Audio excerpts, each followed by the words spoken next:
So to make a quick video, so as we know, the Debenhams workers have been treated terribly by the government, by their employers, by the former employers, and they've been treated terribly. And we seen in Limerick last night, they lay down in front of a truck to stop the truck from moving products from the store.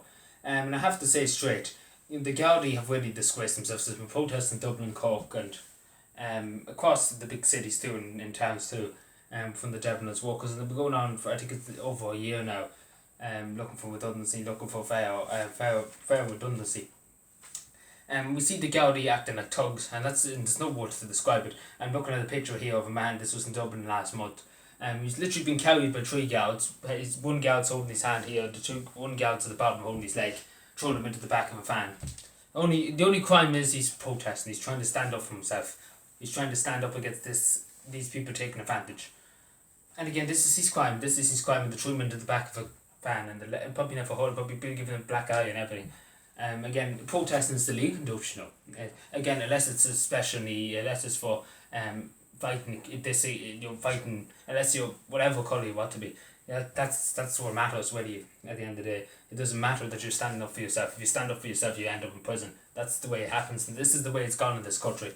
If you stand up for yourself, stand up for people, your own country and your own people, you end up in prison. That's the way it's gone. But we see this, and we seen it in Limerick last night. Like, looking at one picture, for example, there's about 60 to maybe 70 guards, and there's about maybe at most they say 40 people lying on the road, and there's about 60 guards there, of the public order unit. And the guards have disgraced themselves over the last few months. They are here. Many things I've seen them do disgraceful. Really disgraceful. I've seen one time they pulled a woman off the bus just because she was going outside a 5k because she was going to visit her father's grave. And they pulled her off the bus. And the same on Mother's Day. There's a woman going in to see her mother for Mother's Day. The guards pulled her off the bus and told her to go home. I really could go on. I could go on further, and I could go on more, and I could go on more. Of how disgraceful the guards have been acting the last few months. And again, this is just one disgrace. Like, these people do no harm. They're not breaking windows. They're not burning down half of a city. I don't know where the guards were when that was happening. In America, because again, they're not doing that. If they were doing that, I'd be saying, where's the guards? But they're not doing any harm. These Debenhams workers, they're protesting peacefully. Yeah, again, some might say they're obstructing that truck or whatever, obstructing the road or whatever. I disagree, because they're peacefully protesting. Again, it'd be different if they're banging the truck and breaking the windows of the truck and causing the workers, but they're not doing it. They're peacefully protesting. And it's a disgrace. It is really, really a disgrace that it's allowed to happen, that the guards are allowed to do this. That again, they're doing no harm. I see no harm what they're doing. They're trying to fight for themselves, and that's all. That's all they're doing. But again, it's a disgrace. It really, really is a disgrace that this is what we live in this country. And again, we see with that the lockdown protests and everything like that. We see the guards. There's about 50, the hundreds of them there for about 10, 20 people, and they're all ganging up on one woman or one man. Well, particularly women, they gang up on women.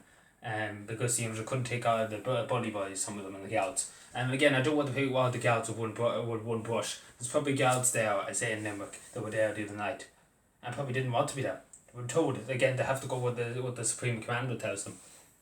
And again, I sympathise with them guards, because it's difficult to be there. Because again, they do have to put food on the table, and that's what you have to realise. I'm sure a lot of them felt very bad in what they were doing. But there's some guards out there, and I'm going to say it straight, they are thugs, and they're abusing their powers. And again, there hasn't much said about it, and again, the media are very quiet on it, because there is, obviously when you're given unlimited power, there's always a few that will take advantage of that and use the role, what to take that power now, and then when they get the power, they don't want to give it back.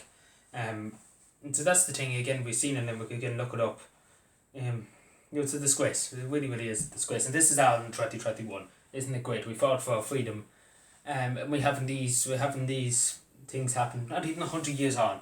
It's nearly 100 years now. This in 2021. It's 100 years now since the War of Independence. And this is the carry on that's happening 100 years on. Like, again, you often wonder why did they bother. People like my grandmother, my mother's mother, his mother. You often wonder why she bothered putting herself at risk from the Black and Tans, the OIC, banging in our door, for her hiding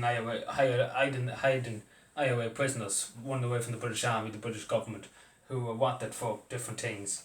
using it as a safe house, hiding weapons in the attic. You often wonder, because any time she could have had the British Army banging her door, shoot her, rape her, God knows what they could have done. And again, this is what they fought for. This is what they fought for, this country to be in the state it is. I wonder what she would say. I really do wonder, and I would hate to see what she had to say. All that effort, all that sacrifice, and this is what we have at the moment.